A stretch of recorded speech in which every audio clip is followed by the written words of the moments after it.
Sa sa operasyon ng mga motorsiklo at four-wheeled vehicle sa Mabuhay Lane sa Mel Lopez na naturang lungsod. Kukunin ko sana, nakiusap ako. Ayaw naman nila. Mukha ko nga po, di nga naman pinapansin eh. Pinagalitan nga ako. Wala pa naman kapera-pera. Gawa nga nung magpapasko pa naman. Panghanap buhay ko lang po. Makikiusap na lang po ako kung nagbibigyan ako.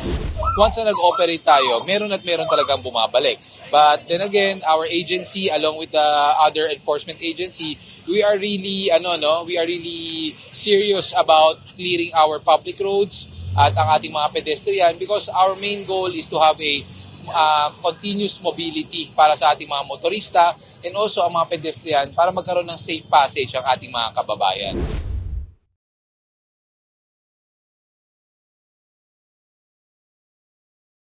Sinuyod ng mga tropa ng Metropolitan Manila Development Authority o MMDA Special Operations Group Strike Force ang kahabaan ng Road 10 sa Manila umaga ng Huwebes. Bahagi pa rin ito ng tuloy-tuloy na clearing operations ng ahensya laban sa mga pasaway na motorista na iligal na nagpaparada sa bangketa at sidewalk. Sa sa operasyon ng mga motorsiklo at four-wheeled vehicle sa Mabuhay Lane sa Mel Lopez na naturang lungsod. Ang tricycle driver na si Tatay Manuel nabulaga sa pagdating ng mga tauhan ng MMDA. Isa kasi ang pinapasadang tricycle nito sa nakuha ng ahensya.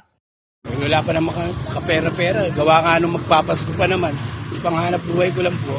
Makikiusap na lang po ako kung nagbibigyan ako.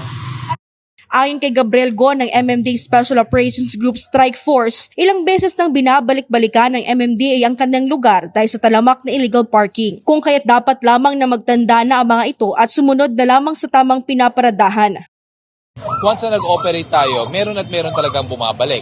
But then again, our agency along with the other enforcement agency, we are really serious about clearing our public roads at ang ating mga pedestrian because our main goal is to have a continuous mobility para sa ating mga motorista and also ang mga pedestrian para magkaroon ng safe passage ang ating mga kababayan.